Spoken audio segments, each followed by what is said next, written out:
you see here the win moves Brooklyn up to the 8th seed, which would give them 2 opportunities to advance in the play-in.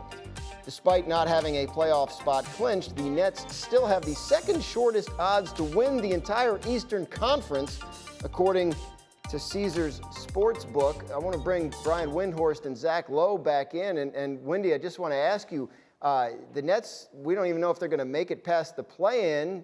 We have them now listed as the second favorite in the East. What does Vegas know that we don't? They must know their liabilities, because I can't explain it any other way. But I will say this. It's looking better for the Nets. They just had their best day in weeks. They woke up yesterday in 10th place. The other 3 teams around them in the play-in all lost. And now they have a golden opportunity to get the 7th seed if they win their next 2 games. Tonight against the Knicks on ESPN and Friday at home against the Cavs. They will tie the Cavs and clinch the tiebreak. They could be in 7th place by the end of the week.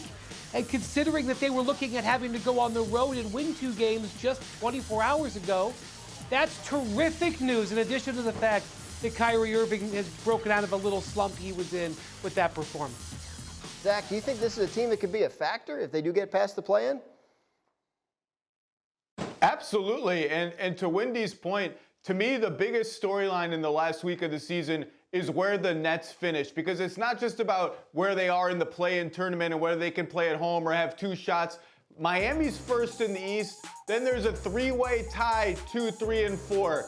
If the Nets can be 7th or 8th, which is their position right now, there's some uncertainty about their seed and there's some uncertainty about who they play. If they can just be 8th, Miami is staring down the barrel at the Nets in the first round. So if I'm the Heat, I'm like, come on, Nets, get into that 7th spot, and then you have a mystery of who they're going to play in the first round. But I don't think the Vegas odds are really that ridiculous, given the Heat have been a little up and down, although I think they've won 6 in a row. They're looking strong. Time Lord is hurt for Boston. Sixers have been up and down. I mean, I'm not sure I'd pick the Nets in any of those series, but as long as they got those 2 dudes with off days between every game, they got a shot. And what about, Brian, a third dude? They acquired Ben Simmons in exchange for James Harden. He hasn't played for them yet. Is there a chance he could join this team in the postseason? Dan, he hasn't played for anybody in a year. So they have ruled him out for the rest of the regular season and the play-in. They have not ruled him out for the playoffs. Internally, they believe if they could get him ready, they're not ruling out that he could potentially get on the court.